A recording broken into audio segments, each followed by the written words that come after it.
المستقيم صراط الذين أنعمت عليهم غير المغضوب عليهم ولا الضالين. بسم الله الرحمن الرحيم. اللهم يا لطيف بخلقه يا عليم بخلقه يا خبير بخلقه وارزقنا يا لطيف يا عليم يا خبير يا الله يا رسول الله لا إله إلا الله محمد رسول الله. اللهم صل على سيدنا Muhammad. Alhamdulillah, kita panjatkan puji syukur kepada Allah. Kita sambung semula kita Bidayatul Talibin ila Ma'rifati Rabbil Alamin, karangan Tuan Husin Al-Mas'udi Al-Banjari. Muka surat yang kelima telah berkata Syekh Ibrahim Al-Laqani dalam matan Jawharah Tauhid. Qala musannifu rahimahullah wa nafa'ana bi ulumihi fid dharain amin. Telah berkata Syekh Ibrahim Al-Laqani dalam matan Jawharah Tauhid, fanzur ila nafsika summa takidi lil alamil alwi summa subli tajid bihi suna'an badi al-hikami lakin bihi qama dalilul adami. Artinya, maka tilik olehmu kepada dirimu, kemudian pindah olehmu akan tilik itu bagi alam yang di atas, yaitu langit, dan barang yang di atasnya. Kemudian pindah olehmu akan dirimu itu pula kepada alam yang di bawahmu, yaitu bumi, dan barang yang di atasnya. Nescaya engkau dampaklah dengan segala yang tersebut itu akan perbuatan yang sangat elok, lagi amat teguh. Tetapi telah berdirilah dengan dia oleh dalil adanya. Dan telah berkata syarihnya yang menjelaskan kalam Ibrahim Al-Laqani, Syekh Abdul Salam. Artinya, pikir olehmu akan sebagai pikir yang membawa kepada ilmu, kepada pengetahuan dan yakin, dan i'tiqad yang jazam kepada segala ahwal zat diri. Kerana bahawasanya ia terlebih hampir asyak kepadamu, dirimu itu terlebih hampir sesuatu pada dirimu. Kerana firman Allah Ta'ala, wa fi anfusikum afala tubsirun, dan pada segala ahwal diri kamu, maka adakah tiada kamu lihat akannya. Baik, kita bincang tentang apa? Tentang ma'rifah, tentang mengenal Allah. Jadi untuk kita mengenal Allah ni tadi, antara jalannya kena gunakan potensi akal, dan arah nak kita gunakan potensi akal ni tadi kepada yang disebut kejadian dan penciptaan. Maka asbab untuk mengenal Allah yaitu dengan melihat dan merenung-renung kejadian supaya datang yakin akan wujudnya Allah. Sebab awal yang diwajibkan ke atas kita ni mengenal Allah istiqal, mengenal Allah dengan yakin. Awaluddin ma'rifatullah. Awal dalam kita mendirikan agama, menjalankan urusan agama, awal yang kita kena dirikan iaitu mengenal Allah. Jadi nak mengenal Allah ni tadi, hukum dia wajib, fardu, Sebab untuk mengenal Allah yaitu dengan memandang, memikir, merenung kejadian. Tetapi belum boleh kenal Allah lagi, sebab dia cuma mendatangkan tahqiq kepada wujudnya Allah. Sebab tu kalau kita tengok kasut, contohlah kan, tengok kasut, kita kenal kasut tu lelaki, kasut perempuan. Kita kenal adalah tuan kasut tu. Tapi kita tak dapat nak kenal sekenal-kenal, sepasti kenal kuning langsat ke kulit tuan kasut tu, tinggi rendah ke tuan kasut tu, rambut tuan kasut tu kerinting ke lurus ke, kita tak kenal dia kasut tu. Lihat. Begitu juga Allah kalau kita tengok rumah, kita tahu yakin ada tuan rumah, tapi kita tak kenal dengan tengok rumah tu. Kita kenal kulit langsat, kulit tuan rumah tu, tengok rumah tu kita kenal rambut dia tu kerinting, tak kenal, tak sampai tahap tu kan. Sampai tahap tu. Jadi alam ni kenal ke Allah sebenarnya, kenal dengan alam ni tak boleh kenal. Sebab tu wajib yang pertama kenal Allah, disebabkan jalan untuk kenal Allah itu dengan melalui hukum akal, maka digunakan hukum akal dulu sebagai asma. Tapi hakikat mengenal Allah yang wajib itu sepertinya Imam Abu Hasan Asy'ari itu sebenarnya wujud kita bangkau sampai kau mutal kalimat, barulah sampai hakikat mengenal Allah. Maka wajibu alaina, wajib ke atas kita hanya arifa asyrina sifatan, mengenal akan Allah dengan 20 sifat.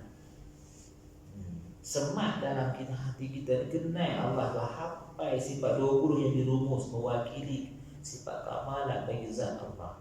Wujud kita, baqa, mukhalafah lil hawadis, qiyamu ta'ala bi nafsi, wahdaniyah, qudrah, iradah, ilmu, hayat, sama, basar, kalam, kaunu sami'an, kaunu basiran, kaunu mutakaliman, kaunu qadiran, kaunu muridan, kaunu hayat, kaunu sami'an, kaunu basiran, kaunu mutakaliman.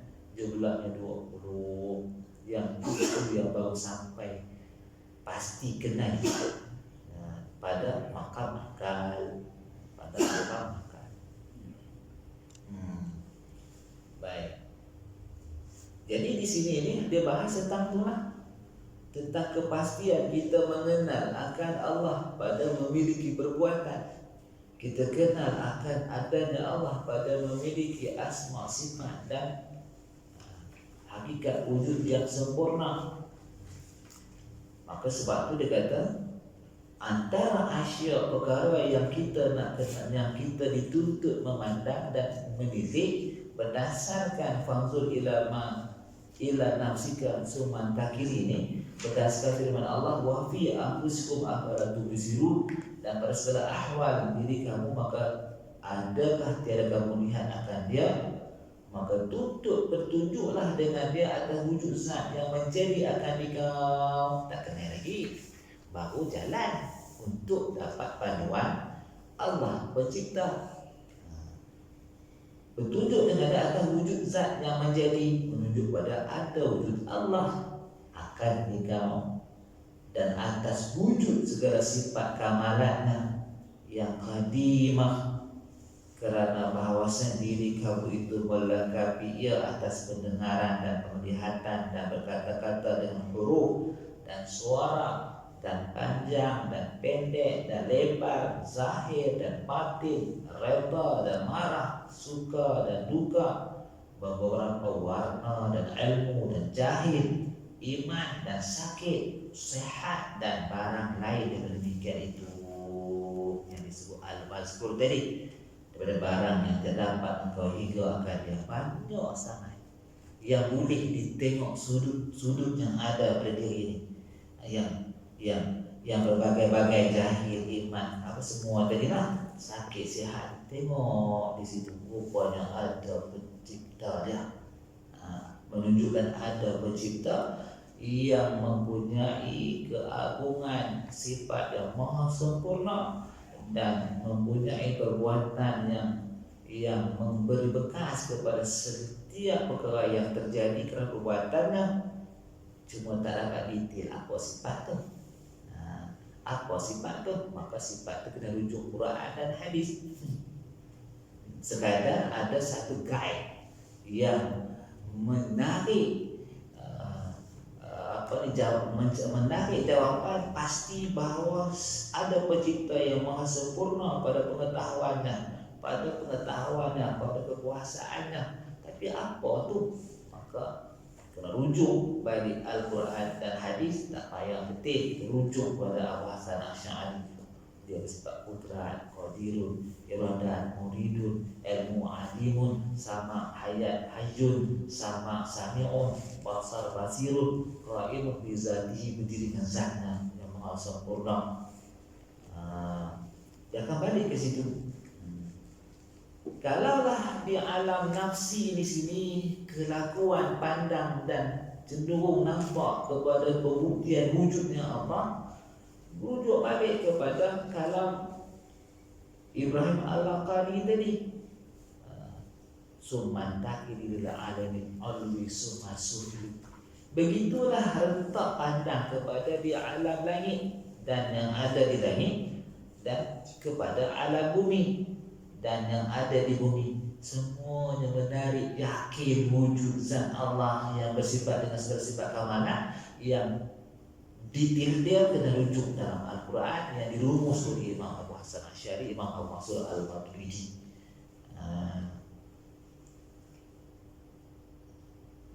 Ini apa cerita macam ni? Cerita kalau nak dapat yakin dengan tuntunan kita, bukan boleh khayal-khayal ni.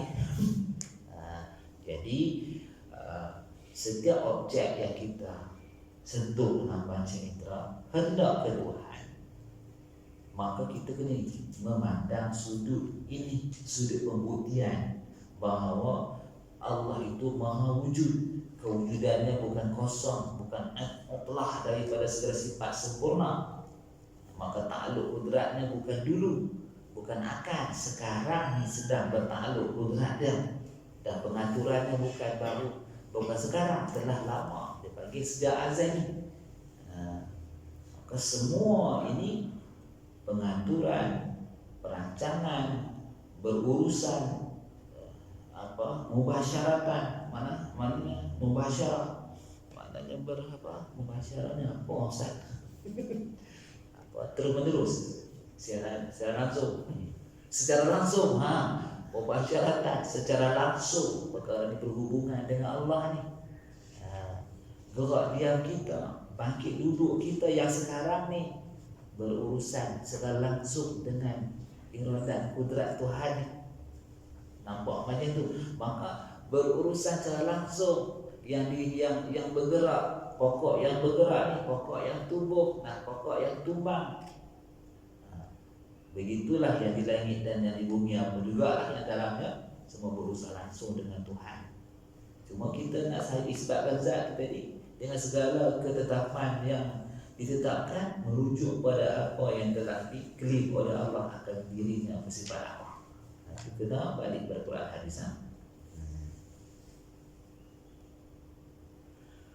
Bermula sekaliannya itu berubah-ubah. Sudut yang kita tersentuh, dapatan kepada apa yang ada di diri, di langit dan di bumi ni, itu bermula sekaliannya itu berubah-ubah. Berubah-ubah ni kita suka pergi ke makna berubah-ubah ni, bangkit duduk lah.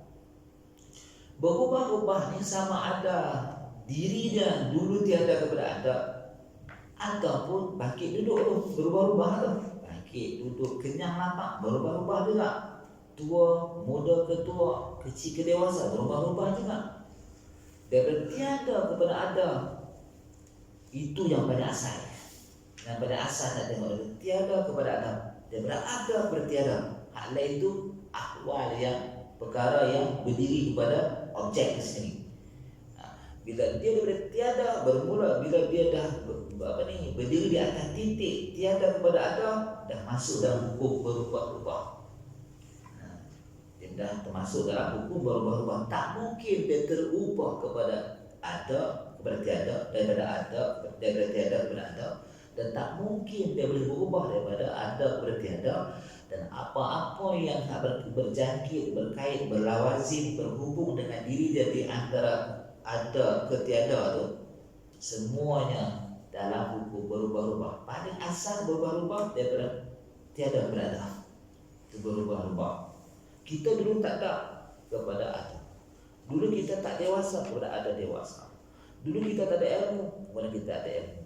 Kemudian nanti ada akan berubah, ada tapi lupa macam tu. Maka semuanya itu bermula sekiranya itu berubah-ubah, yang jadi ia dengan ketiadaan kehendak Engkau, bukan di bawah pengaturan kita, di dalam kawanan kita, di bawah kontrol kita. Diri kita tak boleh kontrol apa yang diri kita ni, tak boleh kawan. Dan ikhtiar Engkau bukan di bawah ikhtiar Engkau, yang dikeluar akan dia daripada tiada kepada ada. Apa-apalah, daripada sehat tak sehat jadi sakit, daripada sakit ada sakit tiada sakit jadi sehat balik, dan daripada ada kepada tiada bermula yang bikin itu menunjuk akan baharunya. Baharu ni bahasa lain dia yang dicipta, baharu ni bahasa lain dia mungkinan, bukan kodim. Baharu kalau lawan lama itu susah nak faham. Yang itu memang susah nak faham. Kalau kita baru lawan lama susah nak faham. Murad pada baharu ni yang dicipta. Murad pada baharu ni tadi yang bukan kodim, yang bukan azal. Dan berkehendaknya keadaan berubah-ubah itu kepada orang yang membaharu akannya, yakni yang menjadi akan dia, yang mencipta akan dia, yang menentu akan dia, yang mengawal akan dia, yang menyusun akan dia. Roh kan? Roh ni yang menjadi, yang mencipta, yang mengawal, yang menyusun. Dan orang yang menghukum akan dia, yang menetap akan dia. Hukum ke isbatul amri wa nahyi anhu. Hukum ni menetapkan satu atau menidakkan satu.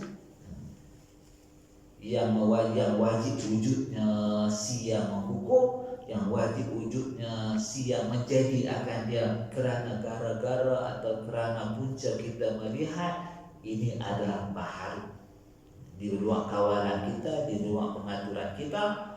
Maka disitulah titik isbat wajib ada pencipta. Tapi tak sampai mendalam lagi, tak sampai kepastian lagi. Sebab nak pasti dia sifat apa, mestilah kena apa yang dia declare tentang diri dia. Akal tak boleh nak terobos masuk melihat hakikat kodim Allah tu, melihat kudrat, hakikat kudrat, melihat hakikat zat, tak boleh. Allah sendiri yang declare dia tu.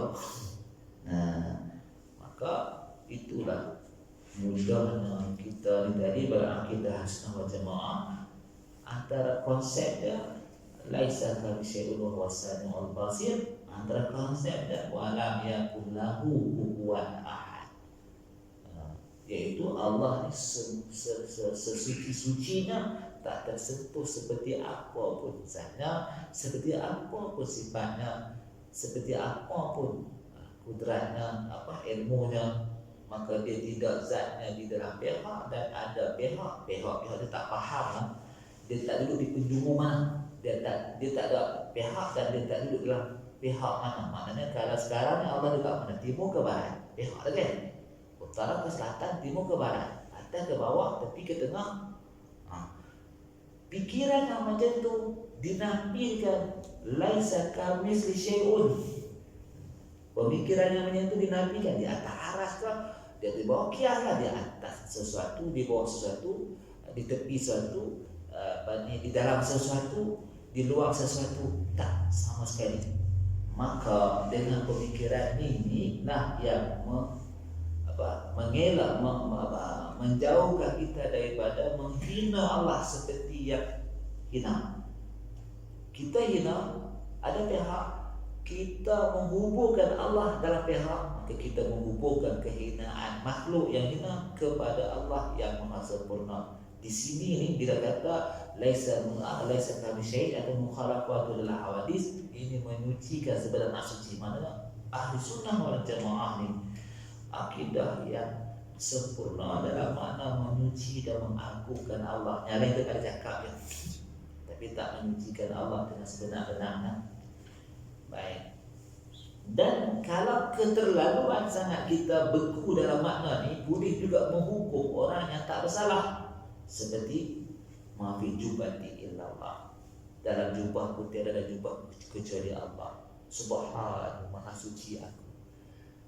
Ini orang yang karam dalam hadrat, kehadiran dengan Allah. Allah buka tangkai akal dia dengan kuat zauk dia memandang akan esa wujud Allah, sehingga dia berkata tiada aku kecuali Allah.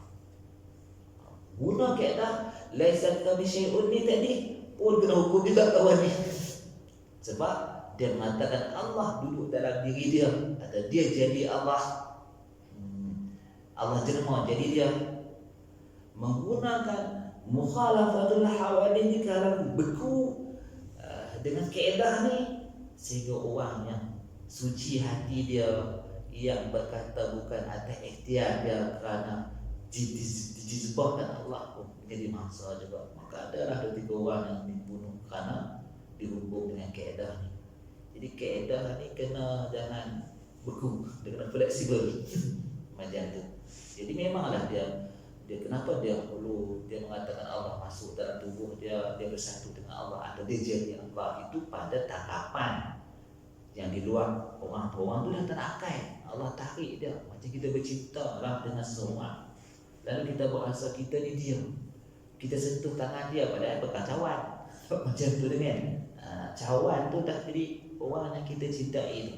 Pegang baju dia, kita sentuh kulit dia, padahal baju dia lembutnya, padahal kita tersirna kepada kuat hati kepada orang yang kita cinta, apatah lagi orang yang mencintai Allah sampai tarafnya lain. Ini berlaku.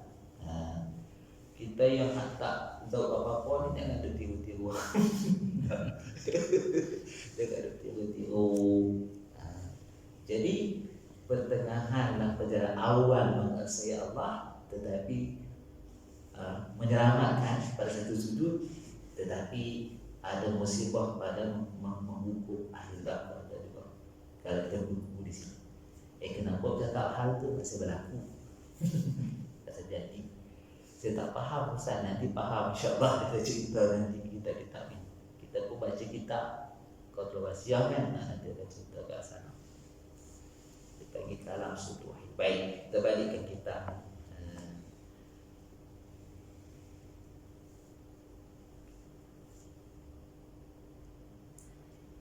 Dan ta'alu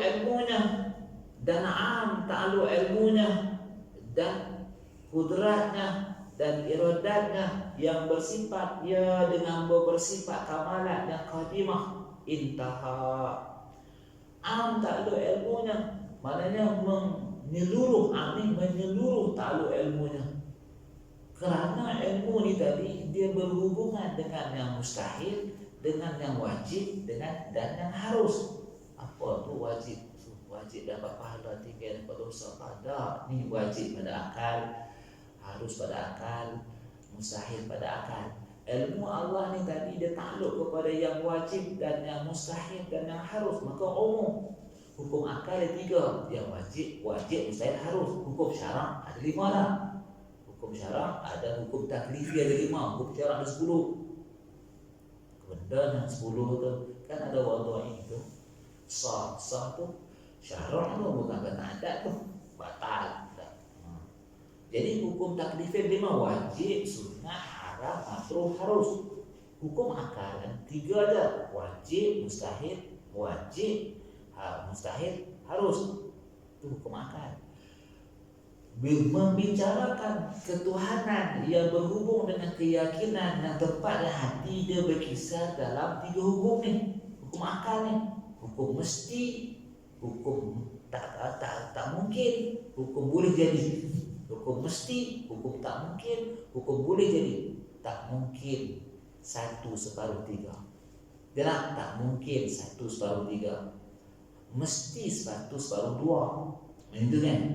Mesti 1/2. Harus makan kenyang, harus makan. Tak kenyang harus tu padatnya. harus makan, baru makan obat sembuh. Harus Allah Ta'ala mengada dan mentiadakan kita tuh harus. Dia tak terpaksa. Harus adakan kita atau tiadakan kita. Sehingga kasih Pak harus jadi susah nak terima bila sampai ke peringkat harus Allah Ta'ala memasukkan yang saleh, yang beribadat dalam neraka, yang maksiat dalam syurga. Harus, itu susah nak terima. Itu susah nak terima.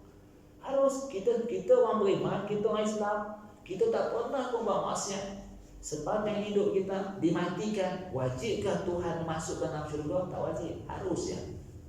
Tapi kalau harus ke syurga, harus juga lah ke neraka. Itulah. Ini terserah dekat dia. Jadi ini apa ni? Main akal. Baik. Maka apa yang wajib bagi Allah Ta'ala mengetahui hal dirinya dan sifatnya, itu perkara yang wajib. Dia wajib dah wujud. Dia tahu dah, dia tahu. Maka itu mengetahui tentang wajib wujudnya. Dia tahu tak tiada penyuntutan baginya, dia tahu. Maka itu dia wajib. Dia mengetahui tentang mustahil kepada dirinya. Dia tahu tak dia harus mengadakan suatu benda. Dia tahu. Itulah umum takluk ilmunya. Ilmunya kata di sini. Tapi bila sampai di kudrat di iradah tak umum.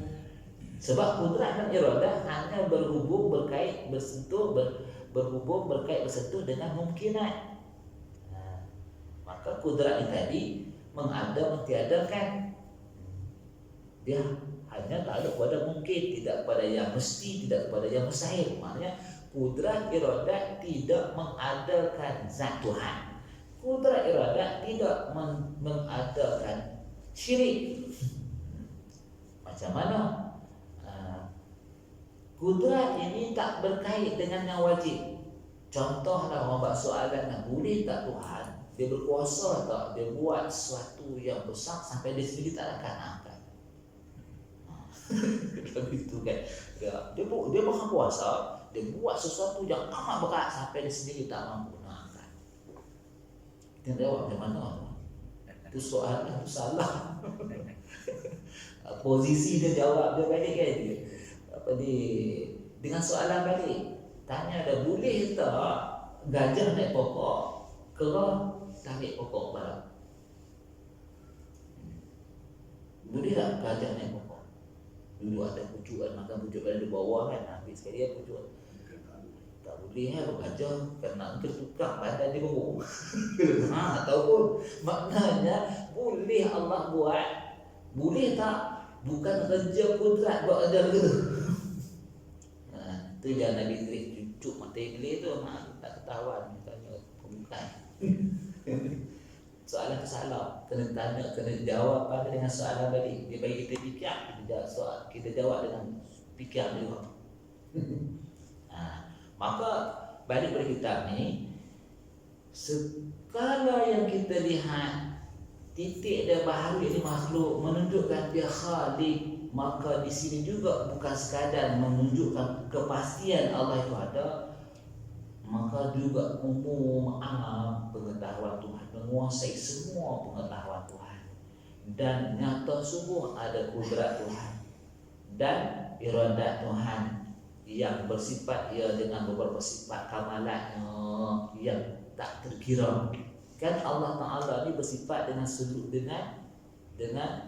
seluruh sifat kesempurnaan. Cuma yang mampu kadar akal kita 20 sifat yang wajib tak mukallaf 20 sifat. Jadi kalau nak kira Tuhan tu tadi 20 je kan, tak lebih dari tu kan. Cuba sebut yang ke-21. Kalau ada orang lawa kan, Haji cuba beritahu saya sifat Allah. Kata Allah bersifat dengan seluruh sifat kamalat, wajib cuma 20 ya, takkan 21 satu tu dia sebut. Nak jawab. Dia buat lawak itu kan Tok Wan ke cucu meja. Nak jawab macam mana? Tak pendek kan? Tak pendek, tak tenda. Itu sifat sempurna tu. Nanti anak tanya Tuhan pakai baju apa? Adik beli baju baru, Tuhan pakai baju apa? Tuhan tak pakai baju. Tuhan telanjang dia tu. Anak saya buat pek soalan itu. Kita mengajar lagu ni kat rumah dia dengar. Saya kita buat tanya. Kita makan nasi sedap, Tuhan makan apa? Sebab soalan kita tengok dia kan, level tak jauh, tu tengok lama juga. Hanya dengan sifat 20 tu yang kita boleh main dia balik. Tuhan tak pakai baju sebab Tuhan tak ada kaki, tak ada punggung. Kan Tuhan tak ada kaki, tak ada punggung, nak duduk macam mana? Tuhan tu tak ada punggung. Pasal apa? Tuhan tak ada kaki, tak ada. Tuhan tak ada kaki, tak ada tangan. Pasal Tuhan tak makan nasi. Kita tak makan nasi, tengok tangan keluar mana. Sampai nanti dia katanya lagi, soalan macam tu akan ada siri-siri dia. Dia tanya, awak, itu salah satu sifat kesempurnaan aja. Jadi mereka kan tak tinggi, tak terbaik, tak rendah tu sifat sempurna tu. Baik. Dengan bawa sifat kamalan yang qadimah yang tidak ulang. Intaha habis.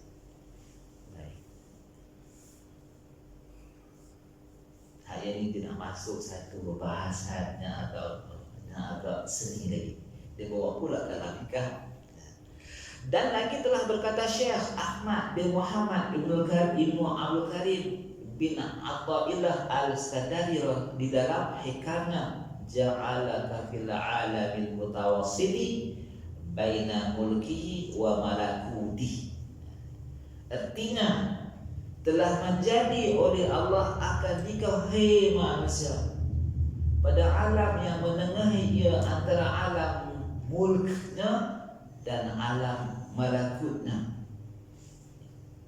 Baik, ringkasnya faham macam mana?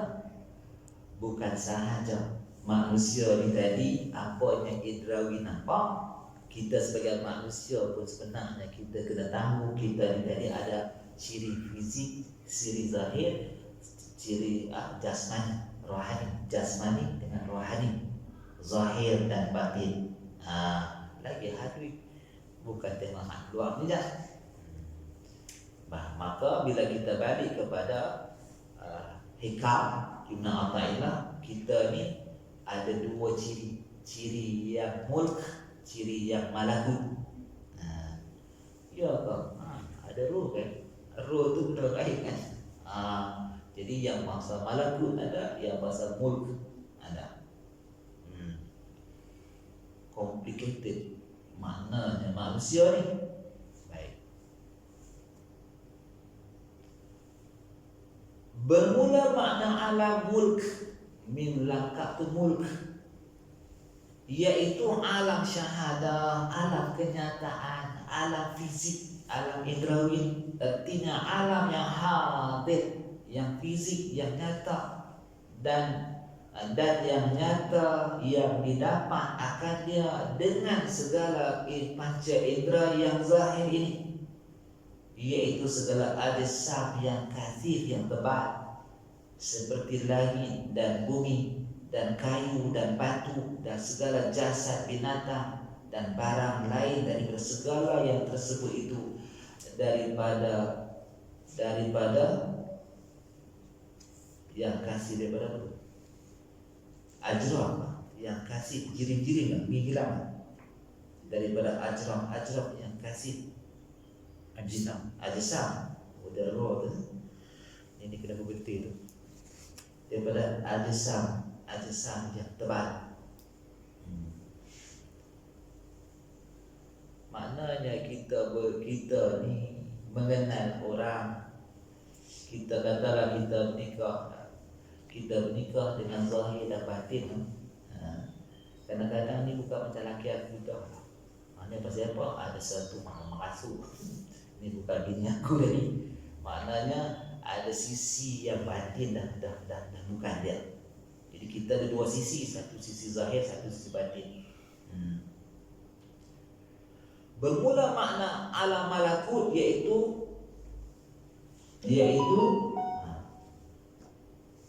apa tu? Tiap-tiap alam yang gaib. Ia daripada segala panca indera yang zahir ini, iaitu seperti segala arwah, malaikat dan jin dan barang lain daripadanya, daripada segala ajsam yang latif, yang halus-halus, yang seni-seni. kata syarah, kata syarah pengarang, kata syarah hikam.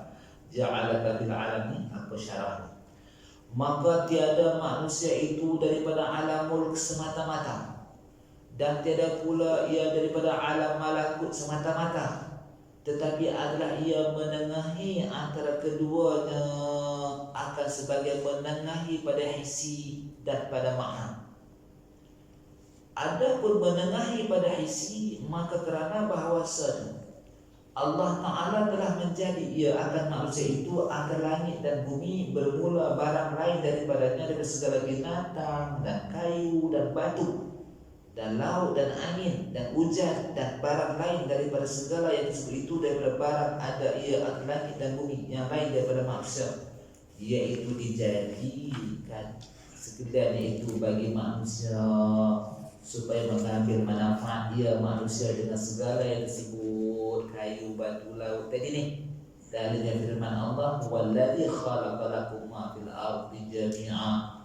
Artinya ialah Tuhan yang menjadi ia bagi kamu, hai manusia, akan barang dalam bumi sekaliannya, artinya dari segala binatang dan segala tumbuh-tumbuhan dan barang lain daripada keduanya, supaya mengambil manfaat kamu dengan dia akan sebagai manfaat dunia dan akhirat.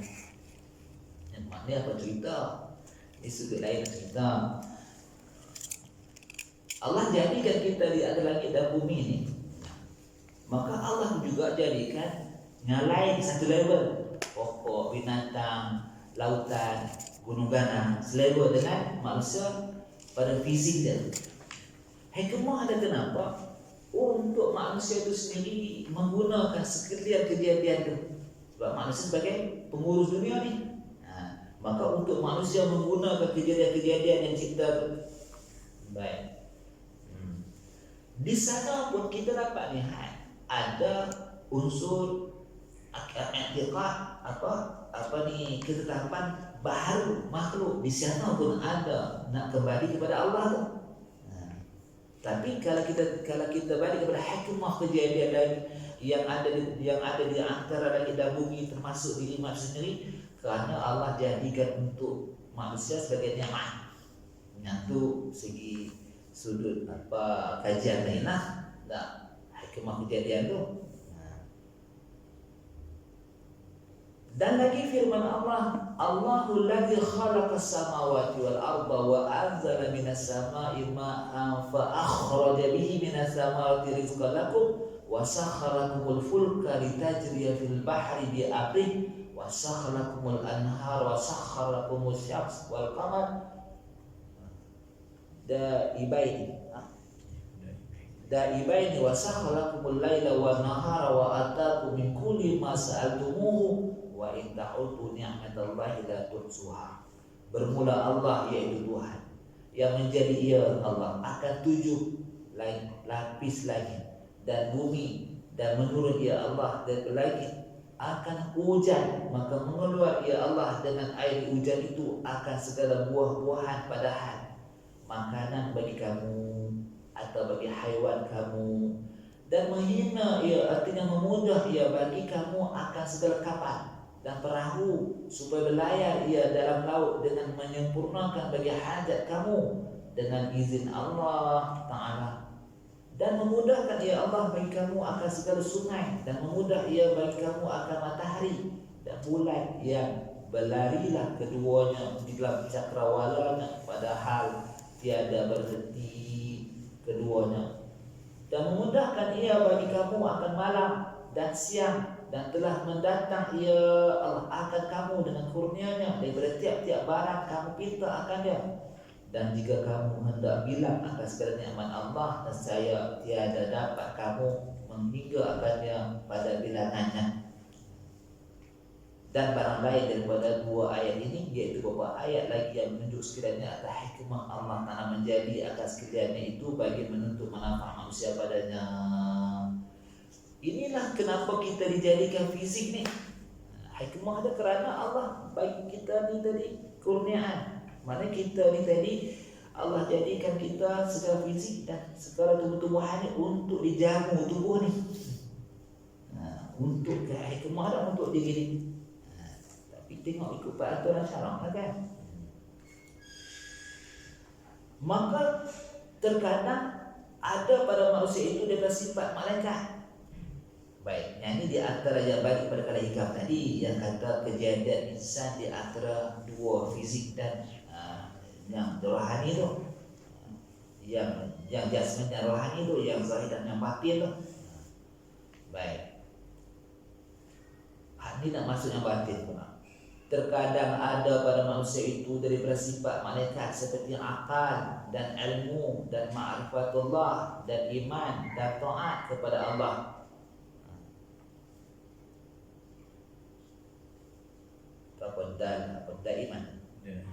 Daiman selama-lamanya. Tiba-tiba bahasa Arab ni yang daiman. Dan baik perangai dan menyeru orang kepada berbuat taat akan Allah Ta'ala, maka dikata oranglah manusia yang berperangai dengan perangai malaikat itu. Malaikat atas jalan tasbih dan misal jua bukan ia malaikat pada hakikatnya, kerana ia manusia daripada anak Adam. Maka kias olehmu pada segala yang lagi akan datang dari segala misal. Dia bukan malaikat, dia tak pernah berubah jadi malaikat.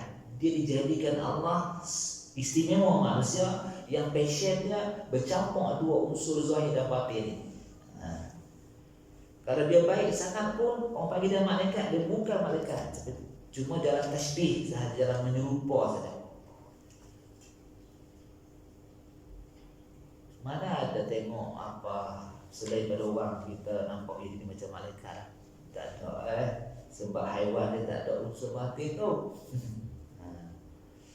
Dan terkadang ada padanya daripada sifat syaitan, iaitu seperti menyesat dia akan orang lain dan derhaka, ini perangai, dan engkar akan yang sebenarnya, dan takabur dan kufur dan dengki dan tipu daya dan zalim, aniaya dan huru hara. Huru hara kah haru hara? Huru hara bahasa kita panggil. Kadang-kadang kita kena balik pada 40 tahun dulu ni. Huru hara. Dan terkadang ada padanya insan itu daripada sifat binatang, iaitu pada ketika marahnya, beraninya, menyanyinya seperti harimau. Menyanyi macam burung kan. Marah macam harimau kan berani. Dan ketika ghalib syahwatnya akan perempuan seperti babi, dan ketika banyak cemburunya seperti burung tenggang. Kita ni tak bisa tengok burung ni tak kecil juga. Burung kan ni burung yang muncul besar tu lah. Dia cemburu kan? Tak ada idea tau. Tak ada ilmu binatang ni. Kita kena cek balik lah. Hebat syahid lah. Hebat lah. Dia kait sampai ke akhlak burung ni. Topik ni burung, akhlak topik burung. Dan banyak menyakiti manusia yang lain seperti puak yang lima. Ini yang apa disebut tikui, ular, burung gagak. Lagi apa lagi dua lagi lima. Lipan ni. Uji tak buat ni. Uji tak kita termasuk. Tikui, ular, burung gagak, lipan. Lebih kurang. Ni Yang nanti. straight makan baju. Buat yang lima dua itu ya. Lalat. Boleh jenis serangga tu lah. Dan pada banyak berseru kadang-kadang jenis orang suka tak ada kawan. Jumpa gaduh. Seperti anjing. Dan pada banyak halaba dan tamak dan banyak helah seperti serigala. Kita kat tempat kita yang tak ada serigala. Dan pada banyak menghiasi dirinya seperti merak. Ya Allah. Kita tak pernah keluar merak. Memang cantik. Dan pada banyak berkata-kata, cakap banyak tak kerti seperti burung murai. Ini memang bahasa tempat kampung lah. Dan pada banyak duka atas takut ketiadaan yang hendak dimakan. Kalau kesah pasal makan seperti halung. Halung ni binatang macam mana? Lalu binatang Haluk ni macam apa, macam anak tu kat kaki kecil depan. Sejenis macam tu haluk. Musa. Musang. Yang kita cek balik yang datang ni. Seperti haluk. Nak ceritanya bukan di sini, nak ceritanya manusia tu pelbagai perangai dia tu. Kalau jenis macam ni dia macam haiwan. Tapi kalau macam ni haiwan apa? Kalau macam ni haiwan apa? Kalau macam ni haiwan apa? Dan pada permulaannya itu tanah. Permulaannya manusia itu tanah atau air yang hina. Dan pada pertengahannya beberapa sifat yang berubah-ubah daripada satu hal ke satu hal hingga akhir kesudahannya buruk dan hancur dan hitam, iaitu seperti segala tumbuhan, rumput dan kayu segi macam itulah. Kalau rumput kayu pokok-pokok ni ada tanah dan air, maka manusia pun sumber tanah air juga. Jadi kesudahannya seperti mana rumput tu mereput dan hitam dan mereput. Macam itulah rumput hitam dan mereput. Resmi dah. Kan rumput kita susun dan reput lah. Dia ke warna tanah balik hitam itu. Tengok tak payah beli itulah pun tanah, nak tanah pokok tu. Warna putih kan. Hitam tu hasil pada gabungan apa peraman tanah tu. Dia jadi kompos hitam. Dah rumput tu hitam dia kompos. Begitulah manusia seperti pokok-pokok rumput tu. Dan berdiri itu seperti kayu, duduknya itu seperti batu tetap, dan merangkaknya itu seperti haiwan na'am, dan menyulur atas perutnya seperti ular. Dan umpamanya ciri-ciri alam ni ada gada. Dan daripada jumlah keadaannya tempat tumbuh padanya beberapa perangai dan tabiat yang bangsa maknawi, dan beberapa ajza yang bangsa jasmani daripada bulu dan kuku dan kudil dan kudil barah bisul, kudil barah bisul, tiga tu kudil barah bisul dan barang lain daripada yang tersebut itu, iaitu seperti bumi, ada apa? Ada gunung berapi keluar, ada air keluar. Nak kata kejadian ada dua pihak ni. Satu keadaan jasmani, satu keadaan rohani. Dan daripada pecah keadaan hatinya itu tempat tajami dan tempat bagi segala anwar ma'arif itulah. Nampak tak? Ada. Dan pada jumlah keadaannya tempat bagi anwar dan asrar dan anwar al-khair, iaitu seperti langit. Kalaulah dinisbahkan insan ini tempat sumber terpancar dan segala nur yang bersih, segala rahsia-rahsia yang tinggi-tinggi dan berbagai kebaikan, maka dinisbahkan manusia itu seperti langit. Baik. Dan daripada jahat keadaan hatinya itu tempat jahat ke jihad. Dan daripada jihad pihak keadaan hatinya itu tempat tajani dan tempat bagi segala anwar ma'arif dan asrar ilahi, dan badan itu tempat keluar beberapa ajza yang jasmani dan nurani, iaitu seperti arash. Hatinya diumpamakan arash.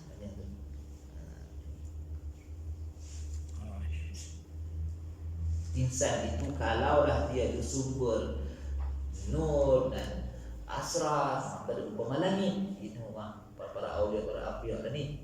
Kalau nisbah hati yang tempat tajani segala anwar ma'arif diumpamakan arash, hati diumpamakan arash.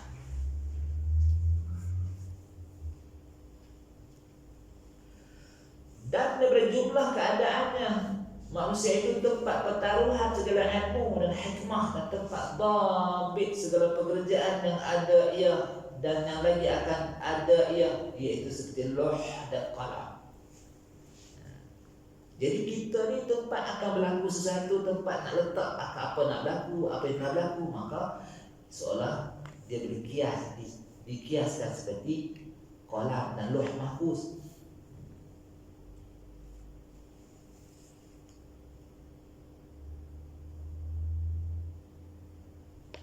Dan daripada jihad keadaannya memberi kesukaan dan nikmat bagi orang yang berjiran dengan dia pada ketika keluar daripadanya perangai yang elok-elok, dia itu seperti syurga bergaul dengan orang seronok dengan dia ni sejuk hati lah mesra semua lah. Maka dia gembira macam syurga. Rajin belajar. Belajar orang. Jiran yang baik ni umpama syurga. Syurga lah dia itu. Seronoknya dia apa? Seronok. Bila dia tak ada terkenal. Dulu dia ni juga dia dah mati. Ya ini tengok rumah pun tak mau. Selalu dekat tempat tu satu dua rumah yang berdekatan. Tapi satu tembok tu biasa dekat pagar sampai kat dalam rumah. Ini pagar sampai ke atas apa? Tengok kat pulau-pulau tadi. Tinggi pagar dah sampai ke atas. Sampai ke pagar. Sampai ke pagar jendela di ke atas. Mana nak pagar itu? Ini mesti ada masalah. Berjaya untuk dia. Berjaya untuk dia dan neraka tu. Bila dalam neraka. Saya sebut tu. Dan jika menyakiti ia akan jirannya dan membinasa ia akan mereka itu jirannya pada ketika keluar daripadanya. Perangai yang jahat itu seperti neraka. Dan barang lain daripada tersebut itu daripada segala yang mewujudat yang baru ini dapatlah kita tasbih dan misal manusia itu dengan apapun. Manusia ini sangat sempurna, kejadian fizik dan yang batin boleh dikira dengan apapun. Sebab ada pada manusia syurga macam manusia tak boleh. Manusia macam syurga boleh. Aras macam manusia tak boleh. Manusia macam aras boleh. Macam itulah. Anjing macam manusia tak boleh, tapi manusia macam anjing boleh. Itu kan? Maksudnya macam tu. Satu sudut yang kita nampak macam ni, serigala macam manusia tak boleh, tapi manusia itu macam serigala boleh. Macam itulah maksud di sini. Lengkap sungguh kesempurnaan. Nanti dia buat rumus wujud.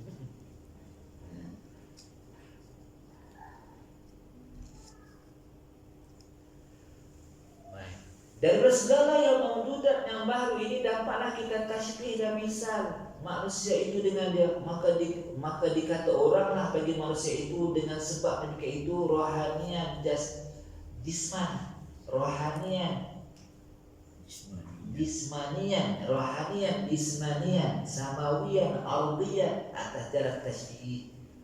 Apa tu? Kalau kita ibaratkan manusia ini seperti syurga, manusia seperti neraka, tadi manusia seperti roh, maka jasmanian, maka kita akan jadi manusia ini rohanian. Kalau kita kata dia ni tadi macam apa? Macam jin, macam jin apa semua tu. Samalah tasbih itu sampai kepada jasmanian ataupun rohanian, macam malaikat rohanian. Macam jin rohanian juga yang tak baik. Kalau macam apa, bagi orang suka segala nur yang keluar daripada dia, dari itu samawian. Bolehlah kita kata manusia ini rohanian, jasmanian, samawian, ardian. Manusia dengan tu bukan ardi manusia. Manusia dengan ardian, manusia dengan samawian. Dia ni macam orang langit lah, dia ni macam orang bumi lah. Ayah Pin betul juga. Dia kata kerajaan langit, tapi kerajaan langit kan dia tak kena kaedah tu. Dah. Ayah Pin mengaji kau kita ni. Besar tembok. Mana lagi? Maknanya orang tu jenis langit. Sempurna berjalan satu masa pukul 3 pagi. Jalan tu gelap. Kereta pula lampu. Kereta pula kereta lama kan. Buat tak laju lah. Daripada hujung saya nampak hitam putih ni lansiak ke apa. Seorang pula tu. Bila sampai dekat seluruh, beranikan diri kat seluruh tengok wang ke hantu. Dia tengok satu wang rambut panjang, sorban hijau, jubah putih, galah pek hitam. Patut nampak hitam putih. Saya pun seluruh cepat tadi. Mana? Dia tengok saya. Dia jalan lagi. Saya ikut dia. Nak ke mana? Pergi salam kan? Saya daripada Allah ke Allah. Sudah dah anak siapa? Daripada Allah nak tiga Allah. Dia jawab spontan ni kan. Tinggi tu. Tapi saya diam lah, masuk. Itu dia diam lah orang, nak mana? Saya dah apa? Saya tahu lah kan. Allah tu daripada mana ke mana ni. Kita cerita biasa-biasa sudah dah tetap mana nak pergi. Lama dia diam kan. Dia tak jawab juga. Betul tu berzikir lah. La ilaha illallah sekuat-kuatnya dan segoyang-goyangnya kereta yang saya bawa tu pun melelong. Ini melampau sikit. Mereka cerita lah, saya ni wakil orang langit. Inilah cerita ada bahasa dia tu. Rupanya jadi mengaji juga. Kepada orang bumi. Bahasa dia cantik, bahasa dia susun cantik, indah, kita faham. Tapi rasanya dia ni tak mandi pada hari, busuk dia kata. Bau belang. Dia berjalan daripada dia kata dia berjalan ni dah 4 hari dah. Orang langit tak air. Orang langit Tak mandi pun. Tapi pernah lah dengar bahasa dari mulut dia tu. Saya ni wakil orang langit nak sampai ke orang bumi. Dia ada apa?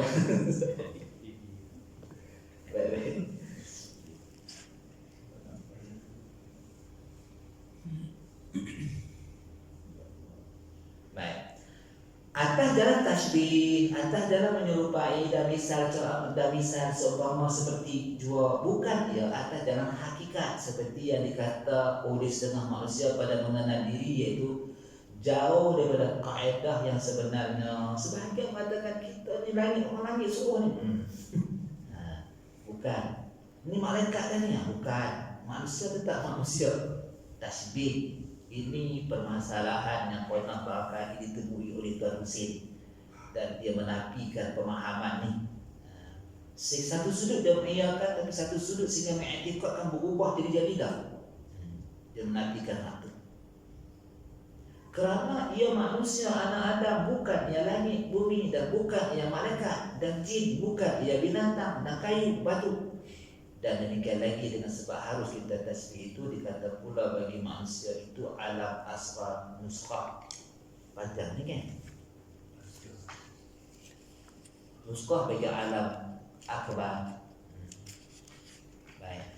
Begitulah lagi istilah yang timbul kita nak alam kecil, nuskhatun salinan bagi alam akbar. Wallahu a'lam bishawab.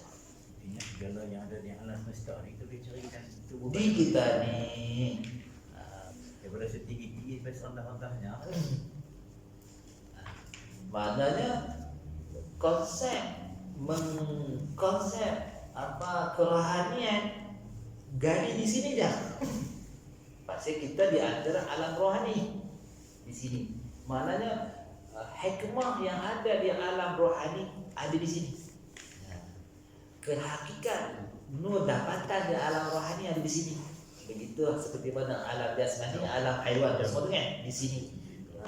Maka fanzur ila nafsika, renung kat sini. Jadi kita ni tadi nak mengenal Allah, nak melihat Allah, tak usah tunggulah masuk dalam syurga. Jadi macam tu balik. Sebab tu ada jannatul ajilah, syurga yang bersegera. Kita dah potensi itu dah. Sebab tu kalau kita buka dalam kitab Sirajul Talibin, memandang Allah dengan mata kepala ini bukan suatu yang muktamad, haram, khilaf. Pokoknya dalam tu dia sebut khilaf. Bagi yang dah karam dalam syurga tu, dia suruh dia tengok. Susah panjang cerita lah kan kat situ kan. Wallahu a'lam bishawab. Bismillahirrahmanirrahim. Allahumma inna nas'aluka 'ilman nafi'an wa qalban khashi'an wa amalan salihan. Amin ya rabbal alamin. Lama sangat kan tu Haji baca kitab ni. Saya nak cari full stop.